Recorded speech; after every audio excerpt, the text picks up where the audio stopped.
Hi, guys. Welcome back for another episode of the Everyday Armor podcast. Today, I am joined by Barbie, who's going to talk to us a lot about nutrition and just brain health. And I'm really excited because as we talk about self-defense, safety, confidence, independence, there's a lot of different facets to discuss. And I think nutrition is a really key, important part. And I'm excited to hear even more about how crucial our health and nutrition is. So, Barbie, I'll kind of let you introduce yourself and your background and just thank you for being here today. Sure, absolutely. Thank you for having me. So, I am Barbie Boules. I'm a registered dietitian and certified health coach and meditation teacher. I've been in practice for almost 25 years now, and I've always been in private practice. So, I've always had my own business. And I have also always focused on women's health, but I was much younger when Mhm. I started. And so it's been an evolution to really home in on midlife women, 40s, 50s, 60s, the transition that happens during perimenopause and menopause. And then, of course, with all of those metabolic changes, it really starts to impact our risk of cognitive decline and neurodegenerative disease and dementia. So that is really my area of focus, but it's really exciting to get to speak with younger women today Mhm. because this is when it starts mattering. It's never too early. You're laying the foundation in your 20s, 30s, and 40s for the brain that you're going to have in your 50s, 60s, and 70s, and hopefully 80s and 90s, and maybe even beyond that by the time you're my age. Yeah. So this is when it starts. And this is not to imply that you need to be really methodical or micromanage what you're eating or your workouts or any of that, but to take, your brain and your metabolic health. And when I say metabolic health, I mean your blood pressure, your blood sugar, your cholesterol, your intra-abdominal fat storage. All of that contributes to your metabolic health and ultimately the health of your brain. So again, we don't want to get obsessive. Mhm. That's dangerous about our nutrition, but it is a good idea to be considering some of the things that we'll get into in a little bit about what you want to be looking for without micromanaging.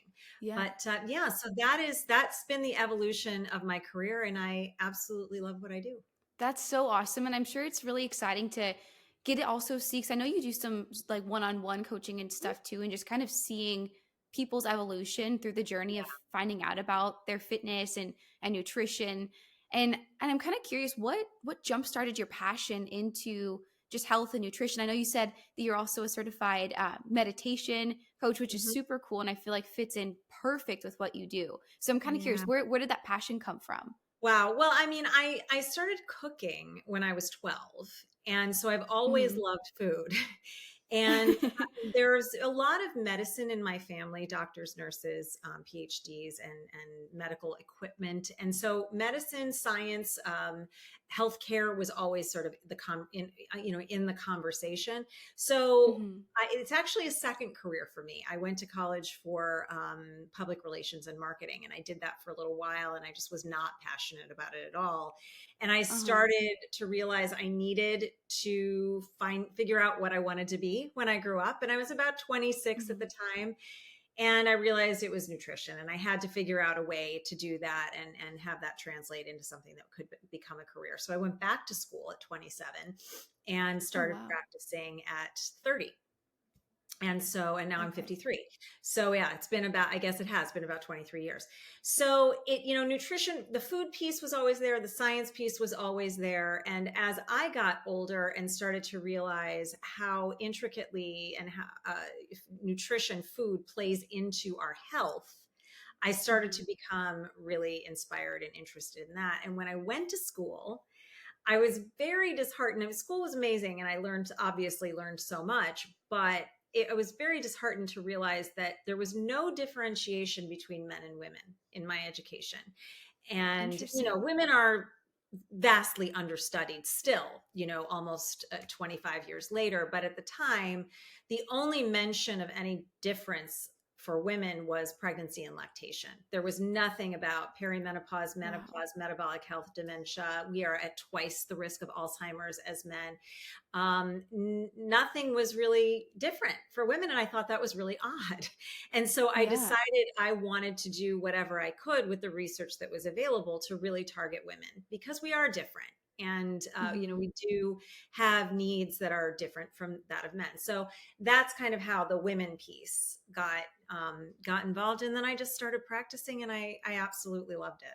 That's really cool. And it's interesting how a lot of your family, like you said, are like doctors in medicine. And I feel like you have more of like the holistic approach.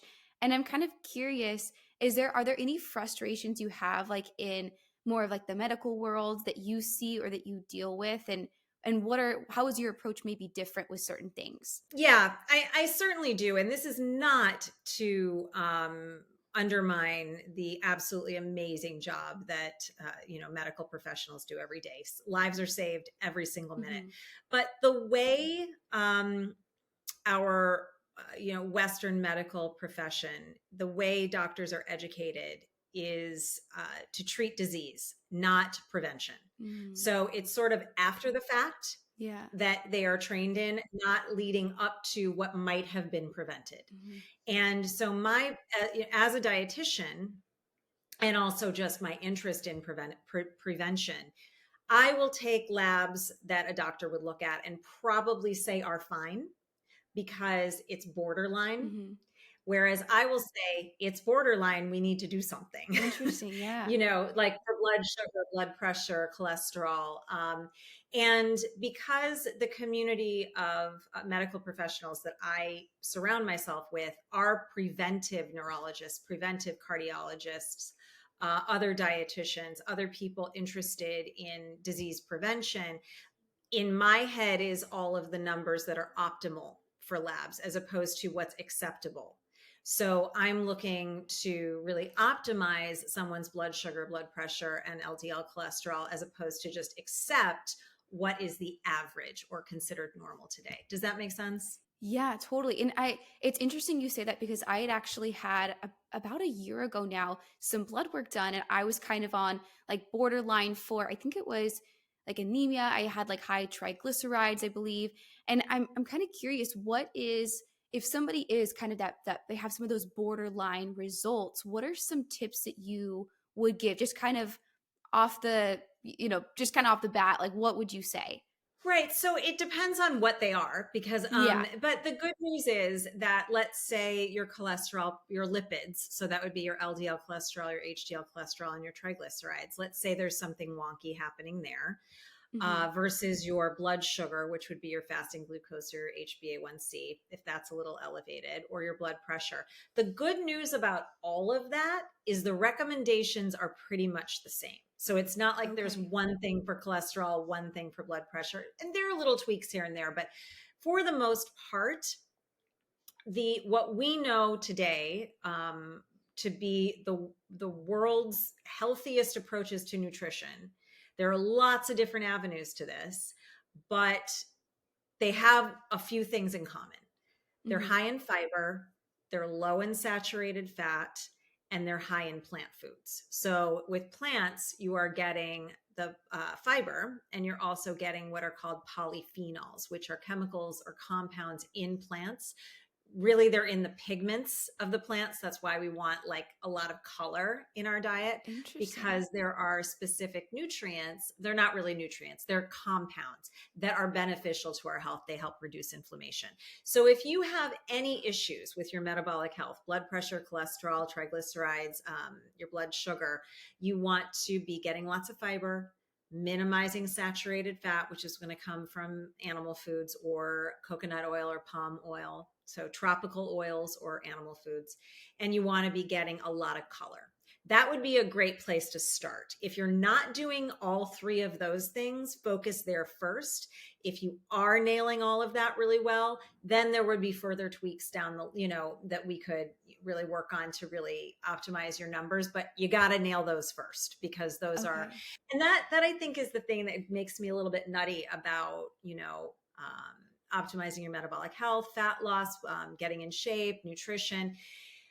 People are looking for the sexy answers, like Hmm. the unicorn tricks for improving your health. If you're not nailing the basics, you have no business going and looking for the sexy stuff. You know what I mean? Yeah. Like, get the basics nailed first. Then maybe there's something out there that could really just like put you up over the edge, but get yourself in good order, start exercising, start eating more plants, and reduce your saturated fat.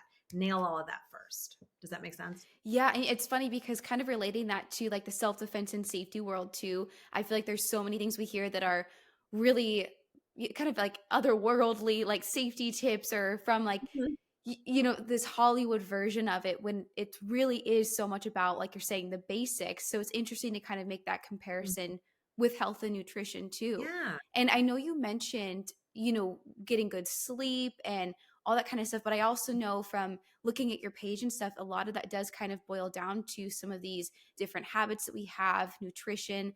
So I'm curious, especially for our college students out there that listen to the podcast, obviously a lot of them tend to struggle with sleep a little bit. What are Mhm. some different tips that you would give to help increase just like quality of sleep, maybe being able to fall asleep a little bit better, anything regarding just sleep in Yeah, general? before I get to tips, let me just really emphasize how incredibly important sleep is. Yeah. It's not, you're not just unconscious, this is when your body really goes to work repairing Hmm. to prepare you for the next day. So it's not as simple as just rest. This is when all kinds of hormones go to work improving your blood pressure, your blood sugar, your cholesterol. It impacts your weight, Oh, your wow. appetite hormones get regulated. Most interestingly, a system called the glymphatic system, which is cerebrospinal fluid, gets up into your brain, into the little spaces in your brain during deep sleep, and kind of, for lack of a better term, just to oversimplify, cleans it out Okay. of things, of proteins that don't belong there that can lead to neurodegeneration in the decades to come. Wow. So you don't want to be building up these proteins in your 20s and 30s by getting poor sleep.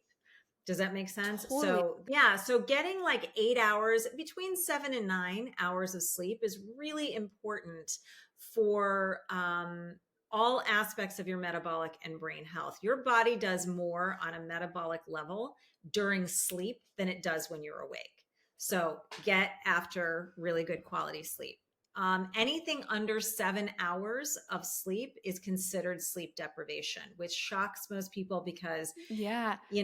if you develop poor sleep habits in your early adulthood, it doesn't get any better. It really doesn't, especially for women in their 40s and 50s when hormones start to change. Sleep can really be an issue. So it's a really good idea to start prioritizing sleep when you're young. I know that can be hard because you're in school all day, or maybe you're in school and working, and then night is your only kind of free time. And that's when, so your social life happens, or maybe scrolling happens. But at least the majority of the time, really prioritize getting good sleep. So the number one recommendation is to have, and I know this is super hard for young people, but having a regular sleep and wake time, including weekends.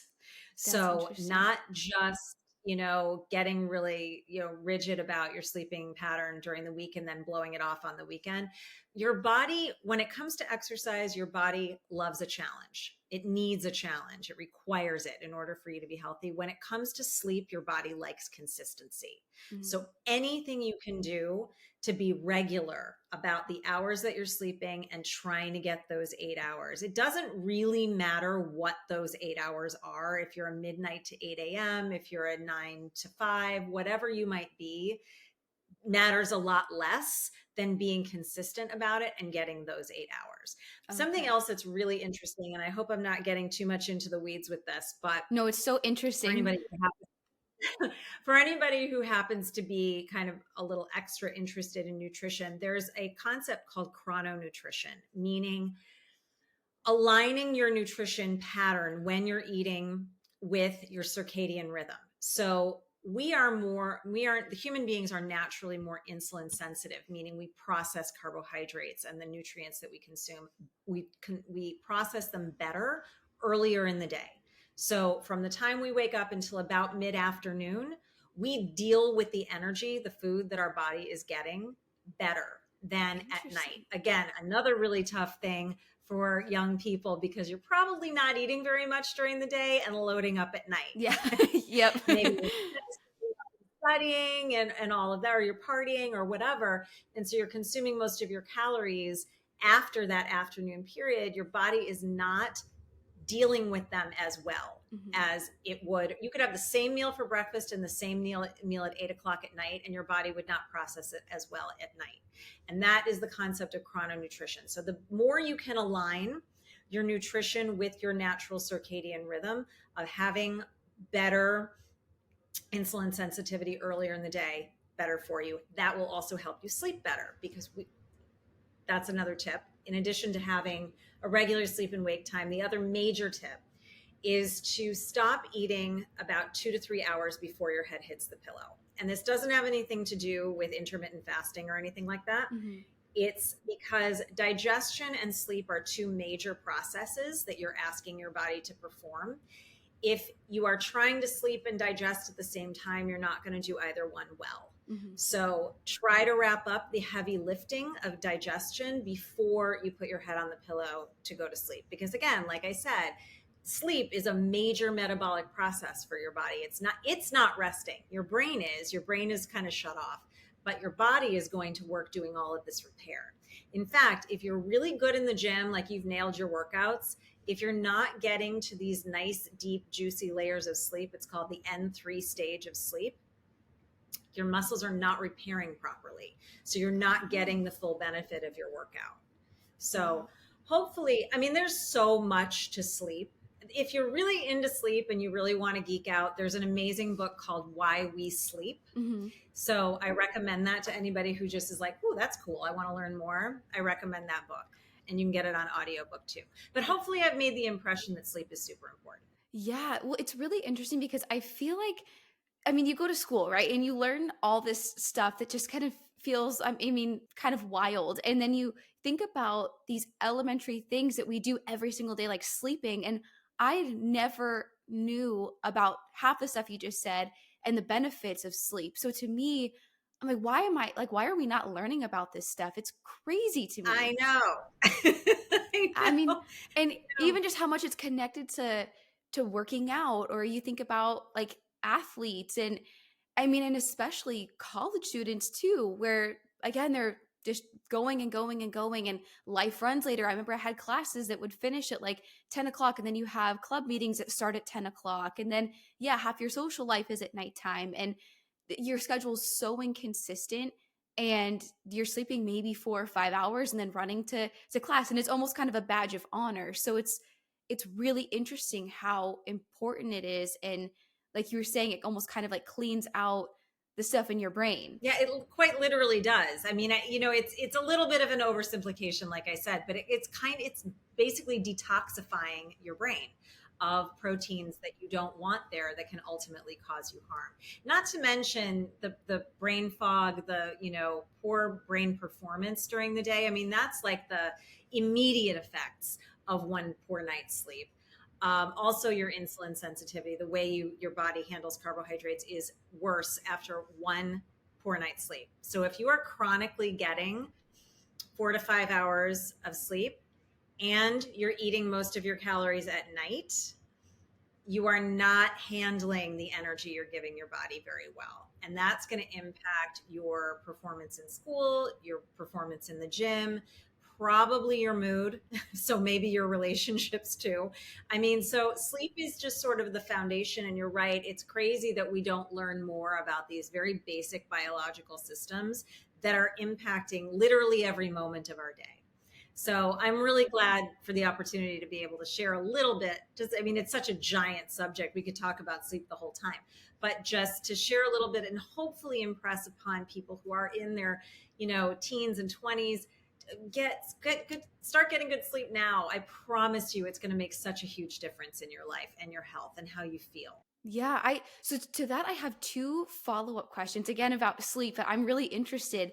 So I know that, a lot of people, and I'm thinking back to college, but also even just right now, if I don't feel like I slept very good, I'll try to go take a nap. And I'm curious, kind of a two-part question, but number one, how can you tell if you got good sleep if you don't have like, the rings or whatever that people wear? And then if I were to go take a nap, is that helping with that process? Is it hindering it? I know I've heard that sometimes you should take like a shorter nap to give you like a jump start, or if you have like an hour long nap or whatever it is, that it actually kind of hinders you, makes you more fatigued.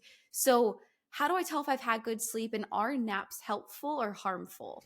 Okay, so a little bit nuanced and complicated. I'll start with the naps. The Okay. naps, if you're someone who sleeps well at night, but you're also a person who enjoys a nap in the afternoon, kind of something you've always done, it's just your routine, it's the way your body works, that's cool. Mhm. If you're napping because your sleep was poor, that's not helping you. Does that make sense? Totally. It's not compensating for poor sleep at night. Okay. Now, if it's just occasionally and you've really slept poorly, or you have jet lag or something like that, and you are just ready to crash, absolutely take the nap. But it's not a good cycle to get into, of getting like 4 to 6 hours of sleep at night and it wasn't great quality, Mhm. especially if you've had alcohol. That destroys those deeper layers of sleep. You Okay. feel like you're not sleeping, you're passed out.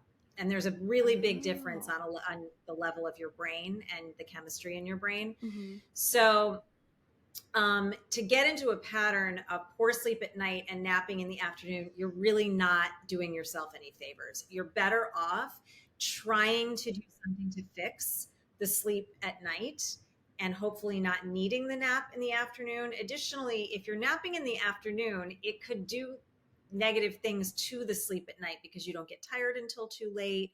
Mhm. The other thing about the sleep cycle is each full cycle of sleep, there are 4 stages of sleep that we know of. To get through all 4 stages takes roughly 90 minutes, 60 to 120 minutes. So about an hour to an hour and a half.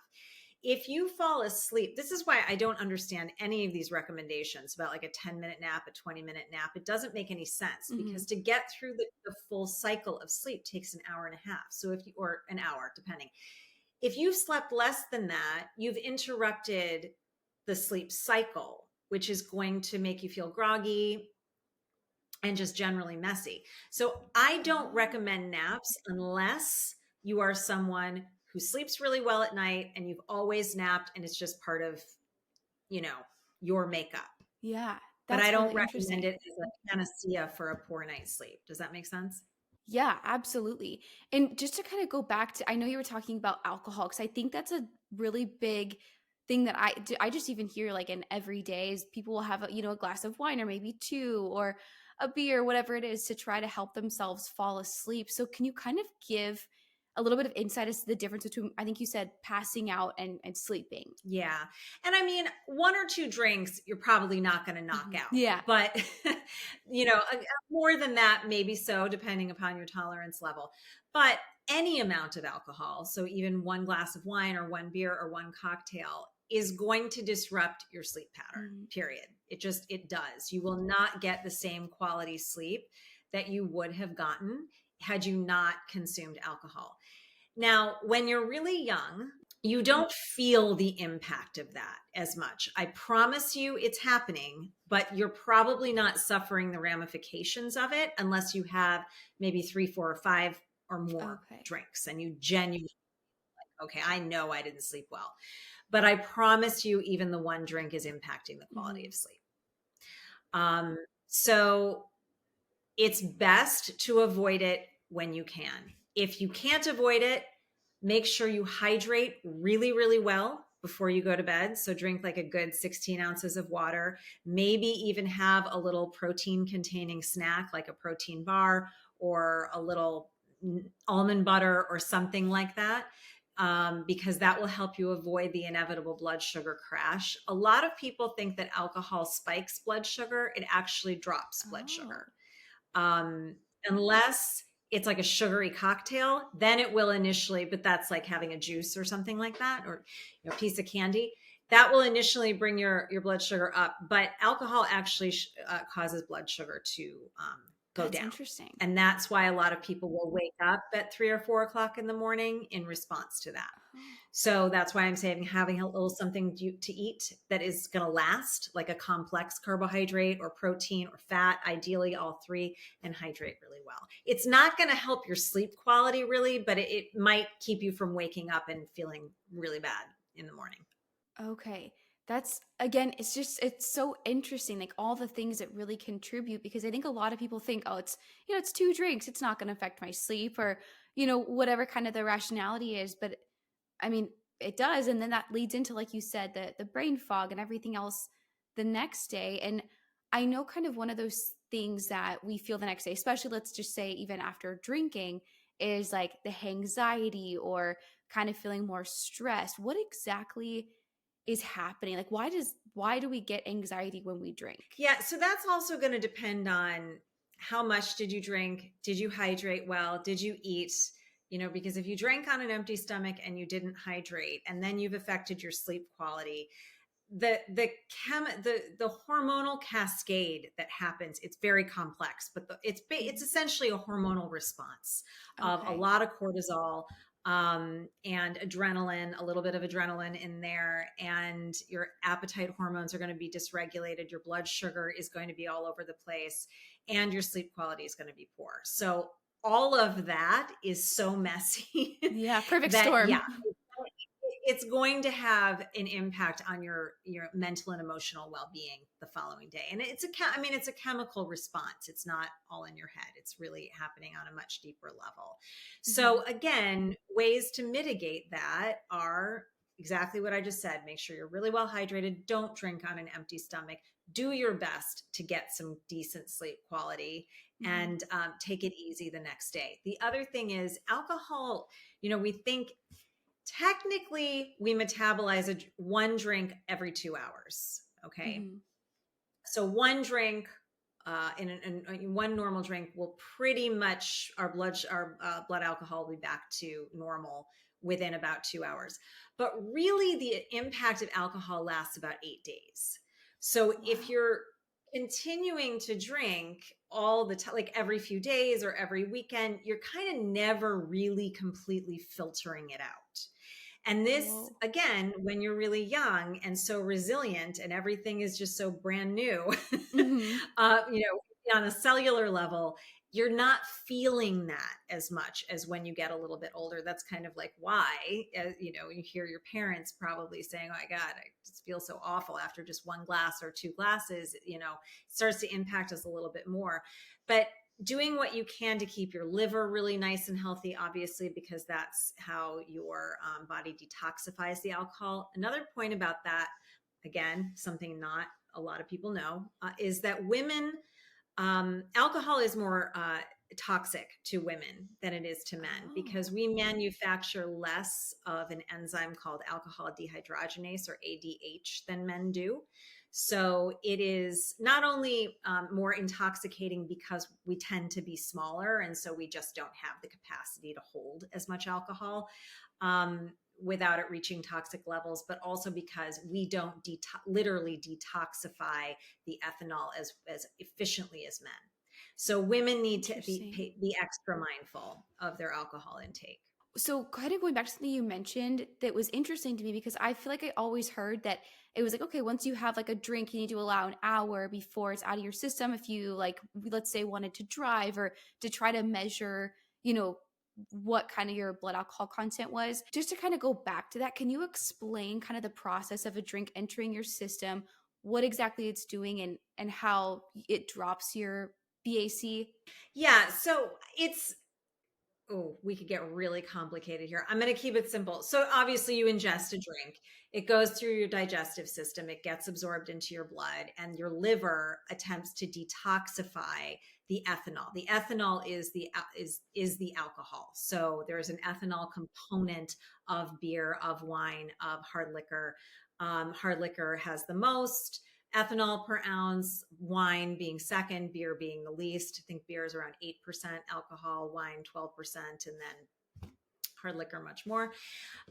So your liver detoxifies it. And while it's working on that, it takes absolute priority to anything else you've consumed. So let's say you go out to for pizza with your friends, and you have 3 glasses of wine, and you have 2 slices of pizza, and maybe you have some garlic bread, or maybe you have some tiramisu, whatever you're having. And your body is going to prioritize the detoxification of the alcohol first, because it considers it a toxin. It Mhm. wants to get it out of your body as quickly, and kind of neutralize it as quickly as possible. So you can consume all of what I just said in, say, an hour-long period, but your body is only going to work on the alcohol, and it's going to leave those other calories on the wayside until it's detoxified the alcohol. Then it will start dealing with the calories from the food that you consumed, and the carbohydrate and the fat and the protein. So it Oh. disrupts digestion as well.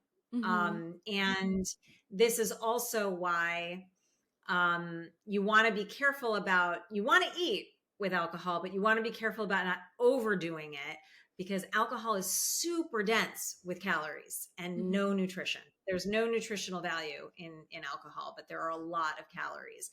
And it's, again, like I said, going to push all the calories that you've also eaten to the side until it has detoxified the alcohol. And then you essentially pee out the byproducts. Okay. So, and that whole process takes about, to truly detoxify, one standard drink takes approximately 2 hours. Okay. So be real careful if you've had a few and you're going to get in a car, because even if you don't do anything messy because you're intoxicated, God forbid something else happen, and you get pulled over, or you get, somebody bumps into you, and then you're in a situation where your blood alcohol is a little high, and that just adds to your problem. Yeah, no, I think that's such an important point because again, there's so much of this information that just tends to go around and spiral, things we see on TikTok or whatever else. And something like that is such an important thing to have right and to really understand, because it does, to your point, it can really impact people's safety on the road if you're going to drive, or Oh, just like 100%. everything, even if you're trying to make sure that you kind of get that out of your system before maybe you think about heading to sleep or something. Yeah, and people, really do tend to underestimate their level of intoxication. And even if your reaction time is just a hair slow, Hmm. that can be a problem. So Hmm. just be really super careful about that. And then, of course, there's the impact on the brain. I mean, we know what happens if we really had too much. Our speech gets slurry, our balance is off. That's because it's impacting those regions of the brain that are responsible for speech, that are responsible for your balance, that are responsible for thinking clearly. Like, it just basically numbs your prefrontal cortex, which is responsible for executive function, like decision making Hmm. is usually not a priority. And so, it really impacts every region of the brain. And that's why you can tell when someone's had too much to drink. Yeah, well, and then because of that, you wake up the next morning, and then as you've explained, all of these things that are just like chemically happening in your body, and then you have, oh my gosh, that regret of what did I say, what did I do, and I'm sure that's just again like that perfect storm. Yeah, exactly. And, to that point, just to say, browning out, blacking out, be really careful. If that's your habit, I know it can seem funny. It's not. You're Mhm. having a really serious impact on the cellular structure of your brain if that is something that is happening on a regular basis. Mhm. So just be really careful if it's your habit to get that intoxicated. Yeah.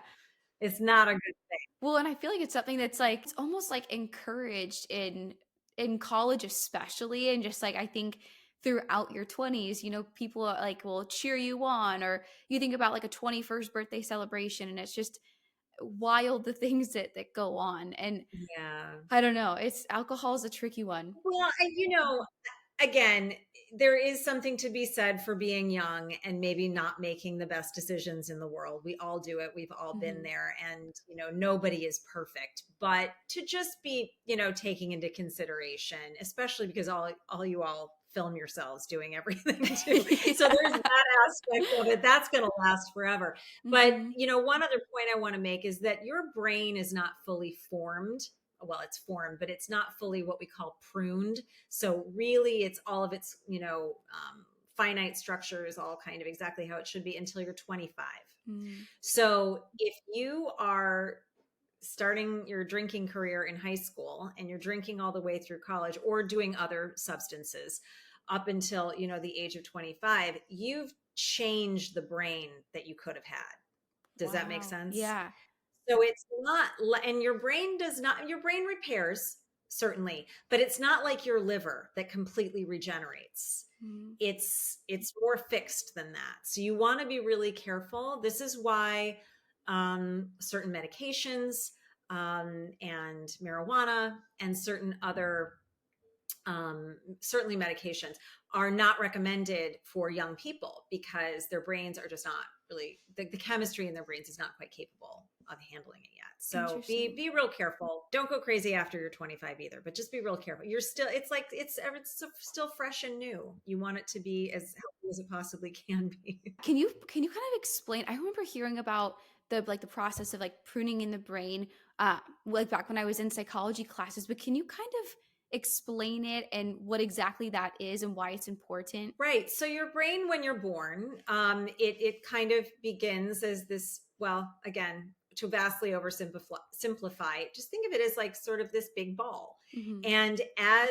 you mature and certain hormones mature and you gain experiences and different neural pathways start being built in your brain, which is your habits, learning how to brush your teeth, learning how to put your clothes on, learning how to talk, learning how to feed yourself, learning your routines, learning how to communicate, maybe dance, exercise. All of these prune away at your brain and create this structure so that these memories and these habits and these neural pathways are solidified. Hmm. And this process is really what we call plastic, meaning changeable until about the age of 25, at which point it becomes much more fixed.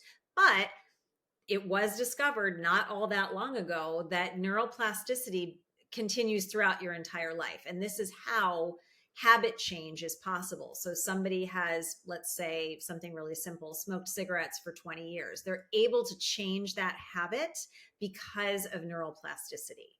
They're Okay. able to replace that habit with something else and create a new neural pathway and not use the neural pathway that was so geared towards smoking a cigarette every hour or whatever. And eventually that neural pathway will always be there, but it just, because it won't be used, it just sort of gets a little bit dormant and the new pathway gets much stronger. So that's neuroplasticity. But Okay. that is really super active until you are 25. Did that make Okay. sense? Yeah. So to make sure I'm kind of understanding this right, because I'm interested what you said about like changing a habit. Mm-hmm. If I am trying to change a habit, maybe it's like biting my nails. I Mm-hmm. should replace it with something else. Is that kind of what you're saying? Yeah. Okay. Absolutely. When you're trying to get rid of a habit that you don't want to do anymore, you don't want as part of your routine, you need to replace it with something else. Okay. If you're just trying to gain a new habit and not necessarily get rid of an old one, I recommend a technique that you're probably familiar with called habit stacking. Hmm. So you take an existing habit like walking your dog, drinking your coffee, making your bed, and you attach the new habit to something you already do. So every time you have your after you have your coffee every single morning, you do 5 minutes of meditation. You would habit stack. So Okay. it's a trigger. You're creating a cue. That's just for new habits though. When you want to get rid of an old habit, you have to pay attention to the habit loop. So you start with a trigger and then it's triggering the old habit. You need to replace it with a new habit, Okay. and that brings a sort of similar sense of whatever it is that old habit is doing for you: calm, relieving boredom, relieving anxiety. Usually the habits that we want to replace are coping mechanisms. Mm. Like you mentioned, biting your nails is maybe something you do when you're nervous.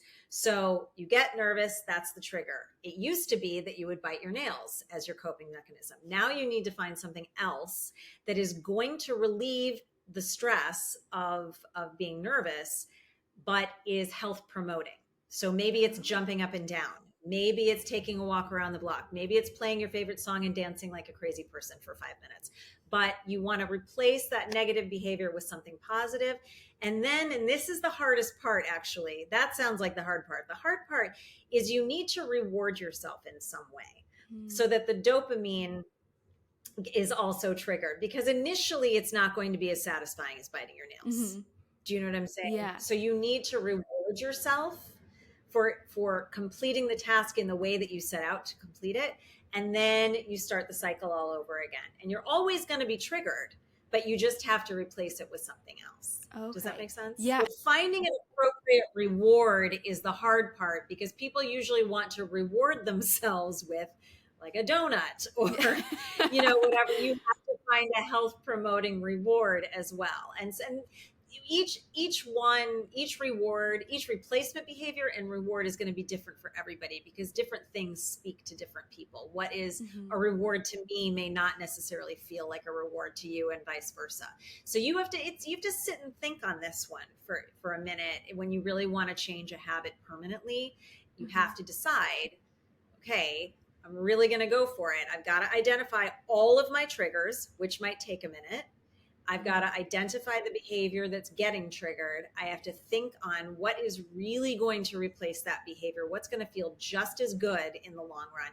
And then I have to figure out what my reward is going to be. And you have to reward yourself every time. And you just keep going through this loop. Neural pathways, like I mentioned, are these kind of paths in our brain that initially, when we're trying to create them, it's like a machete in the jungle. We are just chopping away and chopping away, and we have to keep repeating it and repeating it and repeating it almost as many times as we repeated the old behavior. Wow. So you would have to create this new behavior that you do instead of biting your nails almost as often as you bit your nails, in order for it to feel natural to choose the new behavior.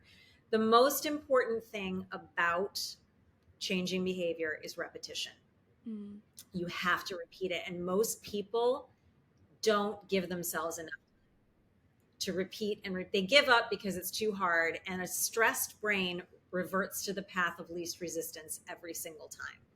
If you don't give yourself enough time, so repetition, patience, and consistency, when you want to change a habit, you have to commit to all three of those things. And most people are hard on themselves, and they think, I should just be able to do this by now, and it's been like a week. You need to give it like months. If it's a habit you've been doing for like 10 years, you need to give that months or a year before you judge whether or not you're doing a good job, and pat yourself on the back every time you do. Yeah. Well, and I feel like just kind of understanding, even because I feel like a lot of people might try to change a habit, but they don't even understand even like half of what you just explained on how to do it effectively or why it's important. So even just kind of having that knowledge on this is what's happening, these are the things you need to consider while you're trying to change this habit can go such a long way, I feel, if somebody is trying to kind of implement that too. Yeah. I mean, I think the number one problem is that people are just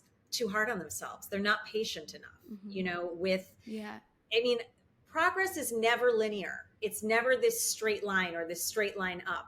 It's like this, we do really well, and then, maybe we backslide a little bit, but then we do well, and then, we backslide. That's okay. As long as ultimately you're getting back up there and you're doing the thing. Yeah. And over time, those dips will become a little less deep, and it won't take as much effort to get back up to where you want to be, until ultimately you just are kind of where you want to be the vast majority of the time. Yeah. So just patience and repetition and consistency. It's hard. Well, and I'm curious because we're kind of talking about how something typically triggers that response. Maybe that's the habit that you want to change.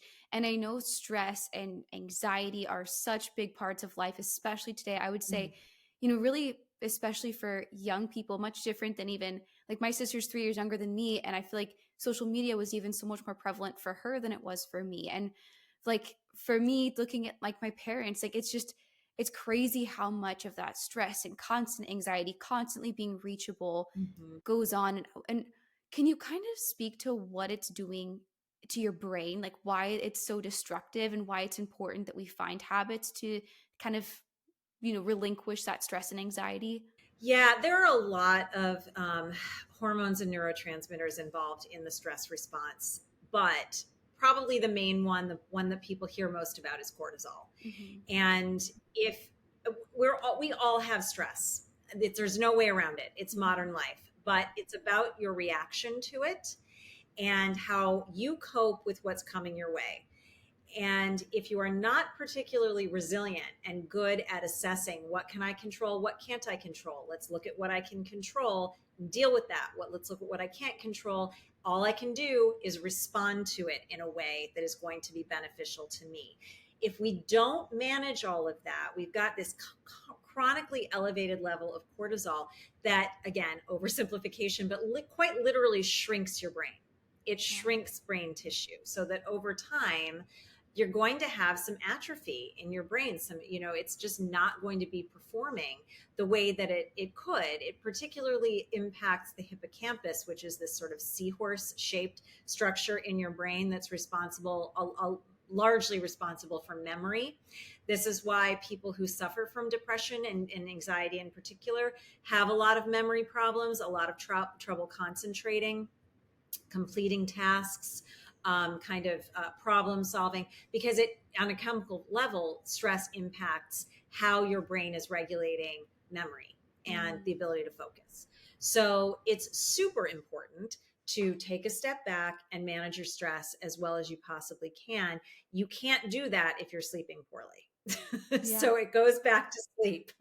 You're just not going to have the energy. You're not going to have the capacity to deal with stress, appropriately. But again, remembering that stress is just a part of life. It's all in the way that you respond. And quite honestly, it wasn't diagnosed until I was in college, but I realize now that I started struggling with panic disorder when I was 9.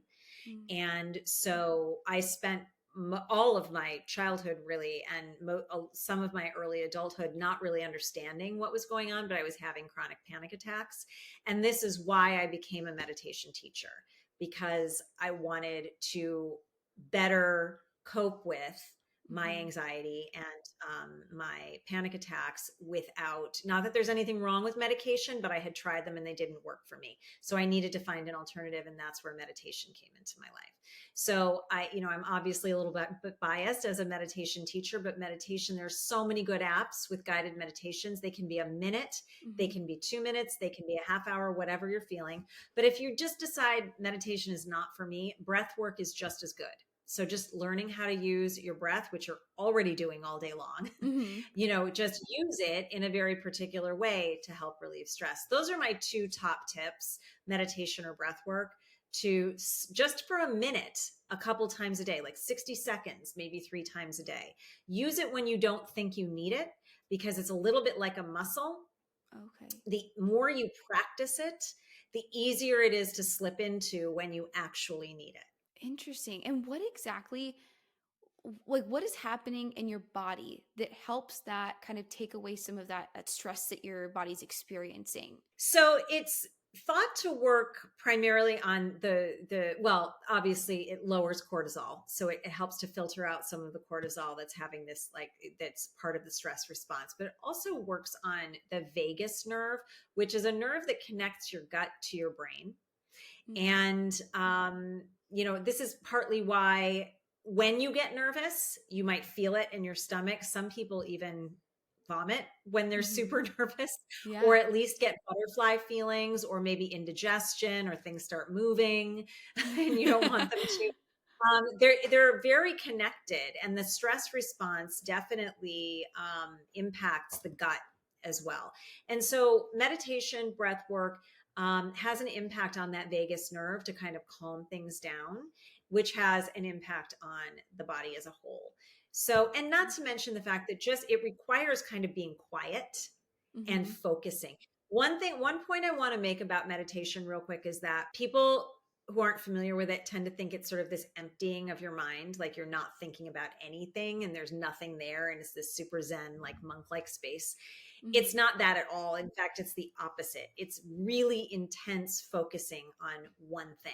And that's whatever you choose. It's your breath, it's a candle, it's a light, it's a shape, it's your cat. If your cat, like looking at the little different hairs on your cat, Mm-hmm. whatever it is, it's intense focus so that your brain kind of gets to relax and you get Oh, very present and mindful, and really it's like a muscle. Your brain, thinking of your brain like a muscle in this way, and you're going to get distracted. Thoughts are going to come up, you're going to hear a noise, you're going to smell something, you're going to whatever. But the practice is noticing the thing and pulling your focus back, and noticing the thing like it's a thought or whatever, and pulling your focus back. So in that way, it's like exercise for your brain. that makes sense. And over time, that maintaining that focus becomes easier. But again, just to highlight, because I just want to make sure I make this point about meditation or breath work, because honestly, if you're one of these people who's, you didn't sleep well, so you're caffeinating all morning and you're running around, you're getting, you're going to school, you're going to your job, you're going to athletic, athletic classes, whatever you're doing. And then you're kind of unwinding with wine at night, and then you're kind of eating, and you're not, and then you start this cycle all over again. You're very distracted. I mean, you're just in a chronic state of distraction. So Mm-hmm. something like breath work and meditation probably feels impossible.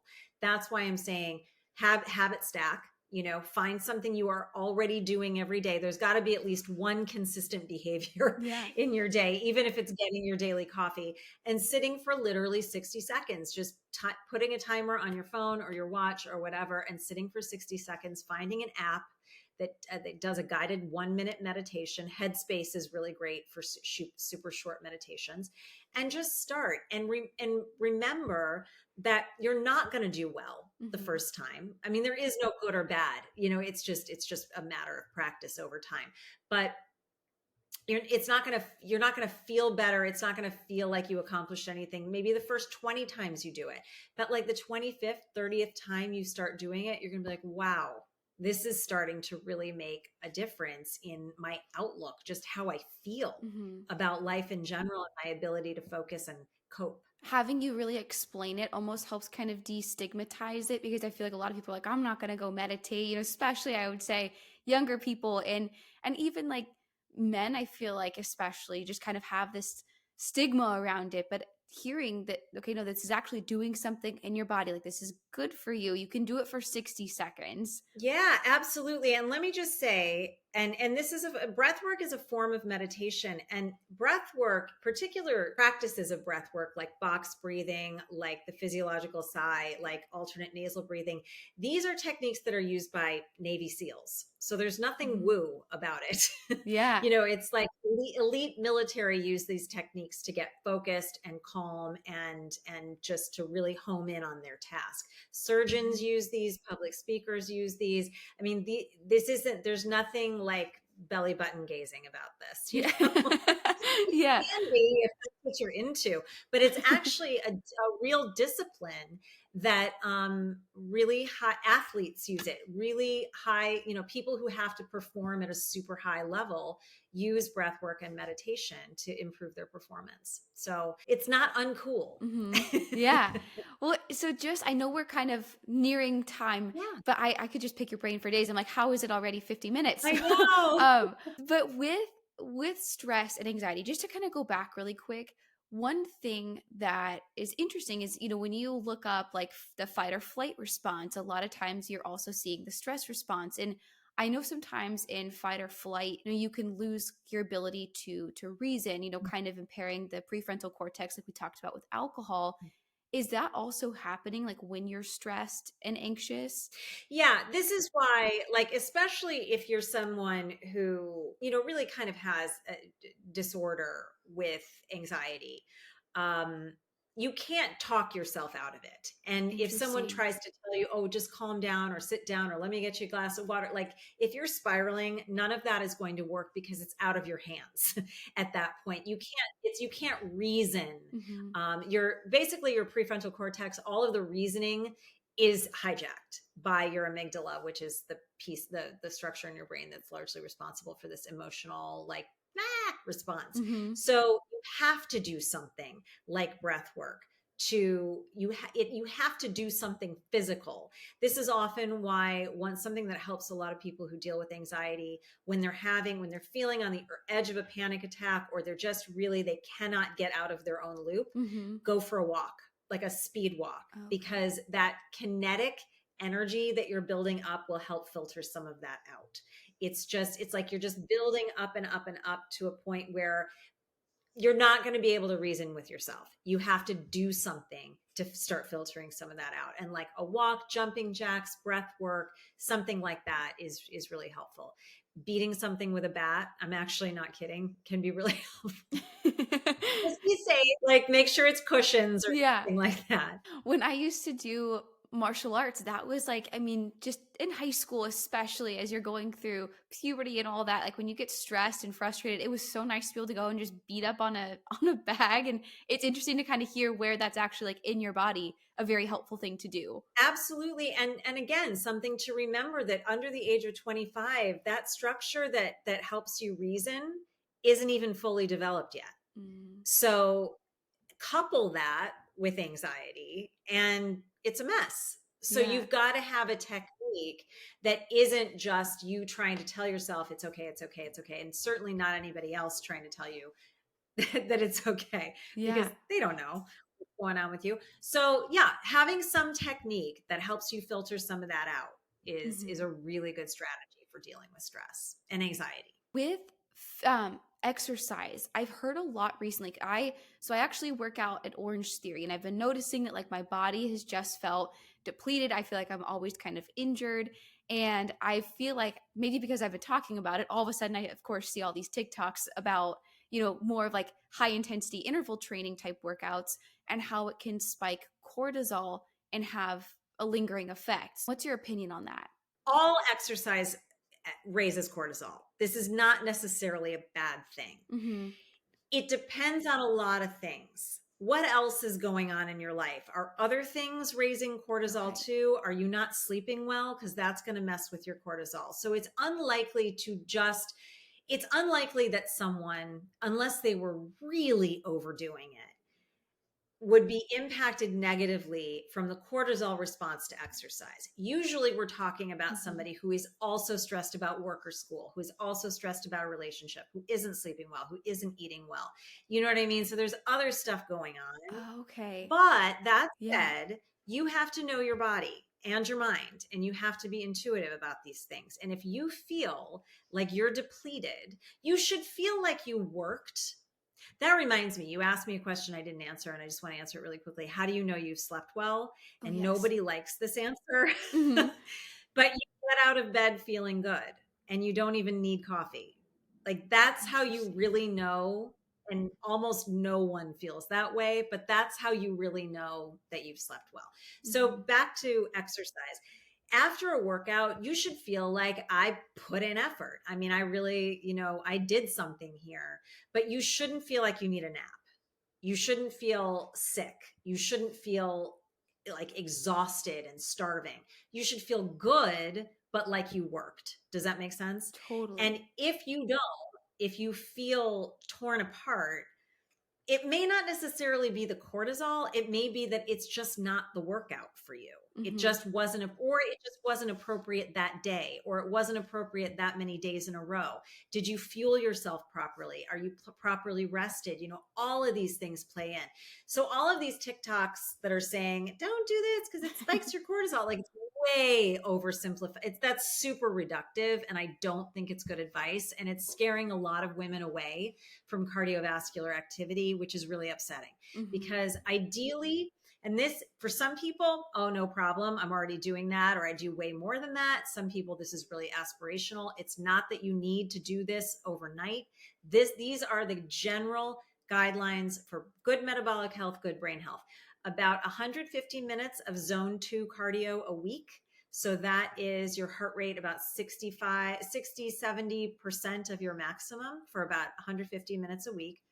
Then about 20 minutes a week of high intensity. So not all at once, but Okay. like broken up. So maybe you tack 3 minutes here, 4 minutes there, 5 minutes here onto your other cardio, and about 70 minutes of strength training a week. That is in research what is documented to be really spot on for good metabolic health and brain health at any age. Okay. But everybody's a little different. You want to do whatever you want to do, but don't worry so much about this whole cortisol spiking stuff. You've got to know yourself and what's appropriate for you.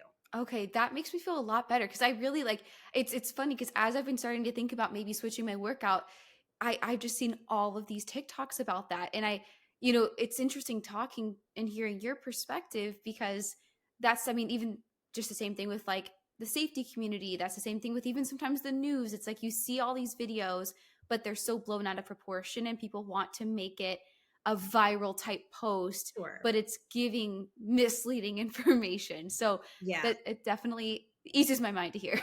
For your listeners who are on Instagram, someone I really recommend, she is actually a PhD in women's physiology and metabolism and exercise. Mhm. Her name is Alyssa, and her handle on Instagram is doc Liss Lyss fitness, Okay. doc Liss fitness, and she consistently gives really evidence-based excellent information geared towards women on exercise. So I highly recommend her for exercise information. Okay, that's good to know. And we'll link that in the show notes too. And of course to your page as well. Cause Thanks. I mean, just having, I think all of these, I actually saw you had a highlight that had people that you recommend following. And I thought that was so helpful and cool because it really sometimes is hard to know Yeah. where you're getting the accurate information, what's good, what's maybe not so good, what's backed in research, what isn't. So that's really, really helpful that you can give those resources. I'm really glad. Yeah, I'm very particular about who I recommend, and all of the people that are in that highlight, I really like a lot. Perfect. Well, just really quick as we close out here, I want to ask what is one thing that you hear kind of on this topic in just like the health community that you are really frustrated by or you wish people understood the full truth on? Like one thing that just really kind of grinds your gears that you want to correct. Oh man, so many. When it comes to nutrition, it's insane the misinformation out there. I think just to be really concise about it, the notion that there's any one diet or one approach to nutrition that's appropriate for everyone, because there isn't. Like Mhm. I was saying, there are a few things that the most health promoting diets, or when I say diet, I don't necessarily mean calorie restriction. I mean the way you eat, your eating pattern. The most health promoting eating patterns in the world are plant forward. So you don't have to be vegan or vegetarian at all, but just a lot of plants on your plate, high in fiber, high in these phytochemicals I was talking about, and low in saturated fat. So all this nonsense about just eat a lot of red meat, that's very dangerous for the health of your heart. So be real careful there. But yeah, I think it's just the idea, anyone trying to, I mean, I'm a dietitian and it's not my job to tell you how to eat. It's my job to figure out how do you want to eat? And then let's make sure you're getting all of the nutrients that are beneficial for whatever stage of life that you're in to protect your Mm. metabolic health and your brain health. No one should be dictating to you exactly how to eat every day, all day, forever. That's not healthy. You need to Yeah. be making some decisions for yourself within the guidelines that we know are appropriate for good health. So if anyone is telling you this is the way, this is the only way, everyone's lied to you, blah, blah, blah. No, just turn the channel, scroll on by, whatever you got to do. That's really interesting. Do you have any other like quick little like nutrition tips that you want to kind of help that you think would help young women? I know you've said, again, like leaning towards like the plant-based foods, all that kind of stuff. Are there any other ones you feel like would be helpful? Well, it's kind of twofold. Something I wish my entire generation wishes we had known when we were your age Hmm. is that do not get on the struggle bus of trying to be thin. Strength train, build muscle. That is the most important thing you can do for your long term health, your body composition, how you're going to look and feel. Hmm. Is building muscle, which is going to also require getting enough protein. So, making sure that you are getting between 1.2 and 1.6 grams per kilogram. So you divide your weight in pounds by 2.2, that'll give you your weight in kilograms. Multiply that by 1.2 to 1.6.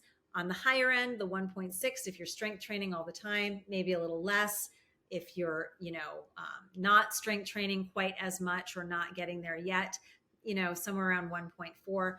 But get enough protein and strength train. Start now, ladies, because you will protect your bones. You will protect just your overall health and be at far less risk of cardiovascular disease, type 2 diabetes, fatty liver, and other issues with your metabolic health. And then ultimately, later on in life, you'll reduce your risk of dementia. So strength train and protein, super important. Yeah. If we had known that when we were your age, this generation would be in much better health. Yeah, and it's interesting too. I feel like that, like the body image that like all the women are striving for in whatever time. It's interesting how much it kind of fluctuates and it goes up and down. So it's like one minute everybody wants to be really thin, the next minute everybody wants to have more curves, and it really is.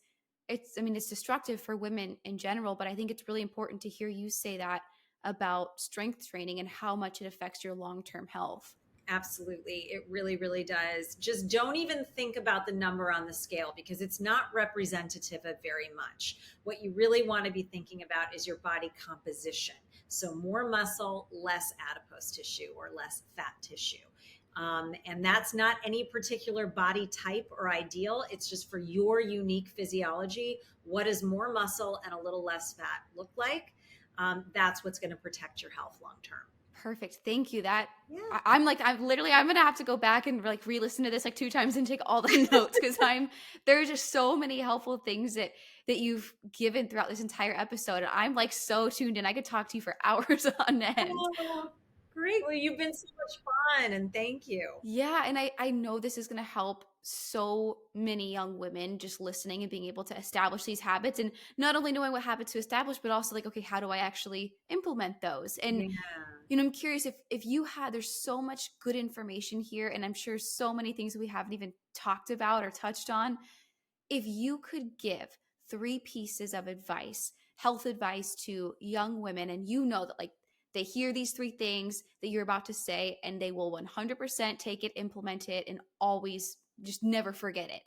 What would be those 3 pieces of health advice to armor women? Again, I'm going to do this strength training piece because it is so important and it impacts everything else. Obviously, cardio is important too, but I think women tend to underdo the strength training. And so we want to make sure we're building muscle, we're creating strong, healthy bodies. We're not trying to be like this, we're trying to take up space and be the powerful women that we are. Number 2 would be really, this is very hard for young people because you've got so much going on and you're not fully, I don't mean this in a critical or derogatory way, but you're not fully developed yet. You haven't completely come into your own and your own desires and really understanding what you're about and what you want your future to look like. Take some time for yourself, really understand what you want, because one of the biggest indicators of a happy life, probably the biggest indicator of a happy life, is purpose. And you don't have to need to know what your purpose is at 20 or even 30, but be thinking about it. As you navigate your life, be thinking, what am I doing here? Like, what do I want to accomplish? How do I want to leave my mark? How do I want to impact people? What is my life purpose? And how do I want to shape my life around that? So strength train, purpose. And I would say, God, there are about 50 different pieces of advice I wish I had. Mm-hmm. And this is going to sound really trite, but I really, really mean it in the most genuine way. Be kind to yourself. If beating yourself up was going to work for habit change or for being a better person, it would have worked by now because we're all really good at it. We're all really good at criticizing ourselves. It doesn't work. Practicing self-love and doing things because you love yourself, not because you don't, is what is going to help you achieve the things in life that you want to achieve. Do things because you respect yourself. Do things because you actually love yourself and you care about yourself and you want to see yourself perform well, not because you want to change everything about yourself. Does that make sense? Yeah. And I think it's really cool and interesting too. I said like 3 pieces of health advice, and a lot of those go back to the way that you just live and think about yourself and treat yourself. And I think it's so interesting hearing from such an expert like you that just those like things that feel so elementary that we hear all the time are so crucial to all these other things. Absolutely. And the last two things I described of self kindness and purpose have nothing to do with what you're putting on your plate or what you do in the gym. Those things matter for sure. But the bigger picture stuff, the quality of your relationships, knowing what you're doing here, prioritizing yourself, being gentle and kind with yourself, treating yourself well, all of that matters way more. And you probably have to get to 53 to realize that. But believe me, I know it now. And if I had known it then, different things probably would have happened in my life. Mhm. But very happy with the way things worked out. But it's good. It's good to start with the end in mind, trying to know what is your purpose, practice self-kindness, and build those muscles. Well, thank you so much for sharing all of your wisdom. And I know that you are on social media, you do private coaching and all kinds of stuff. So, where can people find you after today? What are some resources you would point them towards? Yeah, so probably the best place is my Instagram, the Cognition Dietitian. You can also reach me through my website, which is barbieboules.com. There's a contact page. You can just send me an email. Perfect. Well, we will have all of that linked in the show notes. And thank you again, Barbie, for being here and sharing your area of expertise. Thank you. It's been really fun. Thanks a lot.